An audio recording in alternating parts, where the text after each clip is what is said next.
Right, let's talk about what everyone wants me to talk about, okay? Doomsday. Doomsday has been a year-long multi-platform transmedia experience starring Suze Kempner as the universe's deadly assassin. It started with a web-exclusive chapter. It has now ended with a web-exclusive chapter, so you can just skip from hour 0 to hour 24 if you are so inclined. I've been keeping up to date with this with the exception of Extraction Point. I have the book, I just haven't got around to reading it yet. But I have been following all of the other installments. The comics were pretty good.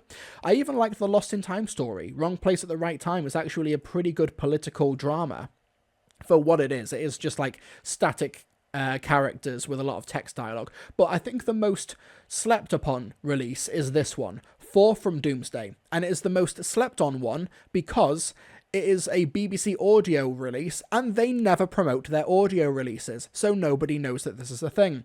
This is a 4-part story from writer Darren Jones, who has written some Big Finish, some other BBC audios, including The Minds of Maddox from Time Lord Victorious a couple of years ago. We've got 4 stories here, all written by Darren, which chart 4 hours in Doomsday. The Steel Cascade, The Martian Dilemma, An Ood Halloween, and Dark Space. So we've got a quadrilogy of stories that are half an hour apiece, and rather than treat this like, for example, a Big Finish box set, where you've got these 4 different stories, I'm just going to speak broadly about the broad strokes of the story, because I actually think that with this being like bite-sized half-hour adventures that follow one after the other, this can essentially be binged as a single 2-hour-long story which spans 4 hours in Doom's life. So you've got some narration here. You've got this is essentially an audiobook with 3 narrators. You've got Suze Kempner, who plays Doom. You've got Silas Carson, who voices the Ood in the series, and you've got Jay Griffiths, who voices Jack in the Big Finish audio adventures for Unit, and also played the character in Series 9 of Doctor Who as well. So these are a quadrilogy of stories. The Steel Cascade is a political story, a political Cold War style thriller set in the 1960s on a ship where it's undergoing a cruise of the Mediterranean, and also on the ship is Ian and Barbara shortly after being dropped off in London 1965 by the First Doctor. The second story is a royal monarchy drama set on Mars, where Doom encounters the Ice Warriors, and there's a big political power struggle happening there. You've got An Ood Halloween, which I presume takes place in like late 20th century. I don't recall if they actually specify an exact date. It's Halloween, and Brian the Ood from Time Lord Victorious is here, also on an assassination mission, and Doom and Brian team up. And lastly, you've got Dark Space, which is a more abstract timey-wimey drama featuring Doom and the 12th Doctor as played by Peter Capaldi. But let's play a clip from An Ood Halloween. She was about to scan the street with her monocle when, to her great surprise, she recognized a lone figure in a tuxedo standing motionless on the opposite side. In his right hand, he held a white ball, which was connected to his multi-tentacled mouth by a long cord, and atop his pallid, bald head sat a pair of red plastic horns. It was Brian, the Ood assassin. Whatever was he doing here? As they both worked in the same business, Doom and Brian had occasionally bumped into each other over the years, although not so much in recent times. Assassins knew it was best to maintain an avoidance strategy, or else things might get a bit killy. And yet Brian's presence here now was unlikely to be a coincidence. Doom marched across the street, weaving her way amongst the costumed crowd. Brian waited for her approach. He was holding something up to his left ear.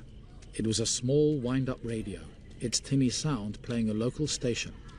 This is Roxy Sparks on SBRC Radio, playing you haunting tunes throughout the night. Brian, said Doom, trying to muster friendly enthusiasm. Long time no see. Hello, Doom. Yes, it has been a while. I've been away. Mr. Ball and I had some unexpected adventures. Brian switched off the radio and pocketed it. I find those melodies have a calming influence on Mr. Ball. He does so hate crowds.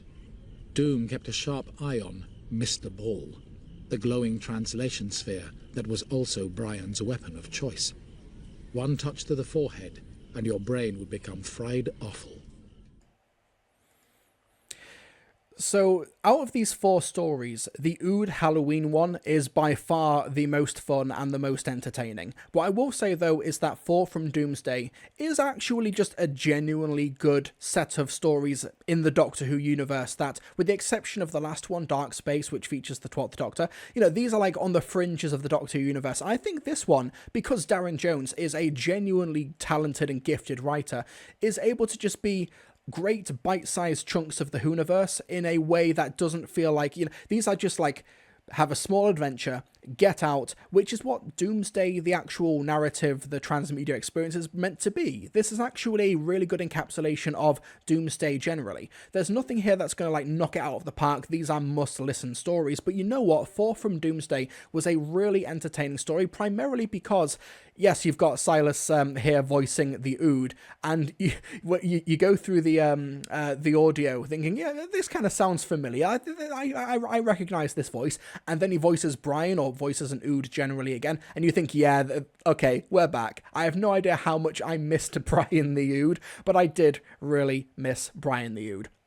But then again, I knew nothing about this release going into it, so when they name-dropped Ian and Barbara in the first story, The Steel Cascade, I missed those two so much after my Hartnell marathon as well, and they're here interacting with Doom in a Cold War thriller involving nanobots, which involves the sinking of this boat as well, in a pretty high-stakes story, which was really intriguing and really entertaining throughout. The one that kind of didn't really work for me was the second one, The Martian Dilemma, because honestly, it's a lot of the Ice Warrior stuff that we've kind of heard before. It's all of this, you have no honor, and it is Ice Warrior stuff, but because it is only like a half-hour story, and we also have to set up Doom at the location and then get Doom out of it again, it kind of felt like been there, done that, and the Ice Warriors in this particular context were not very interesting in my opinion, though. But it does also add a lot of texture to the Doomsday story that I've not had so far from the transmedia story. Like I said, though, I've not listened to Extraction Point, though, where her weapon gets damaged in an Ood Halloween, so at the beginning of Dark Space, she has to improvise a way to repair it again. There are some moments and like throwaway lines of dialogue and some prose here that describes just how bloody tired she is now because she's in like hour 17 and 18 of consistent back-to-back assassinations, and it is now draining and wearing down on her.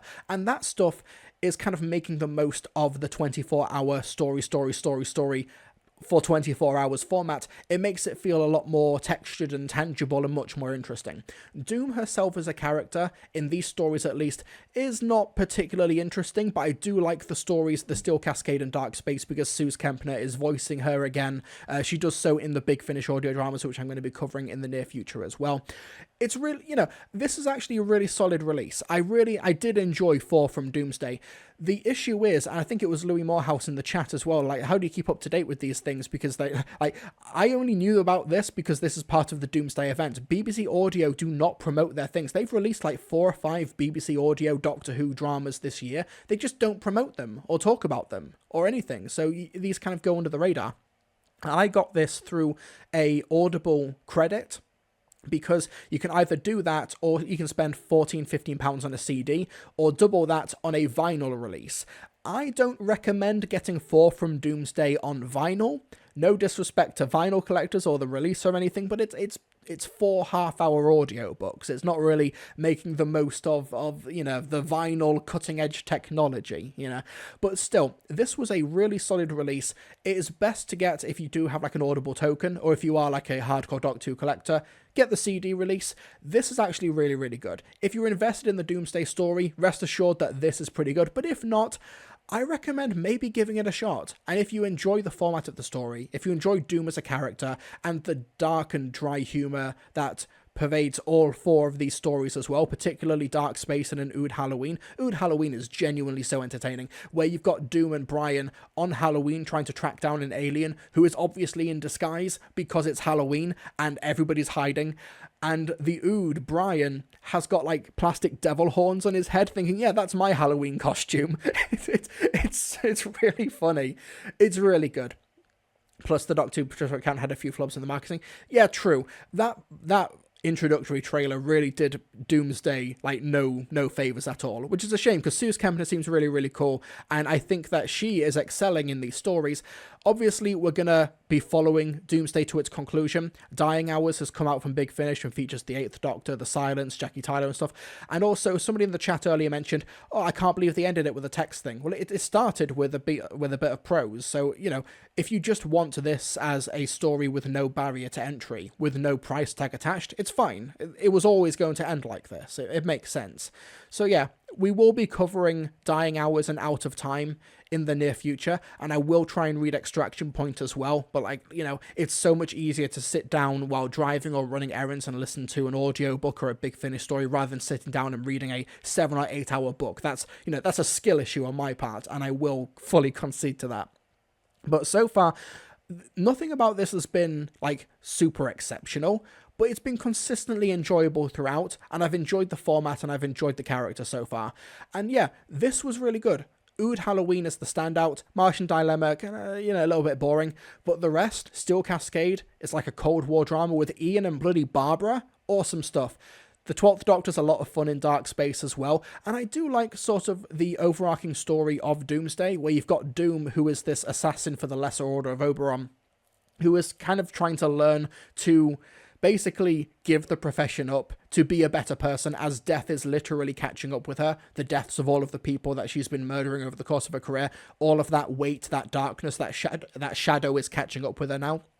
And through the Doctor and their mission statement of making people better, is going to try and make sure that she can get out of that lifestyle. That's actually a pretty compelling narrative thread for these 24 stories. And I think that Fall from Doomsday does a really good job at picking up that baton and carrying it on towards the penultimate adventure. And like I said, Darren Jones is a really talented, is an exceptionally good writer, severely underrated. He carries these 4 stories. They're fun, they're wry, enjoyable stuff. I do not regret listening to Fall from Doomsday.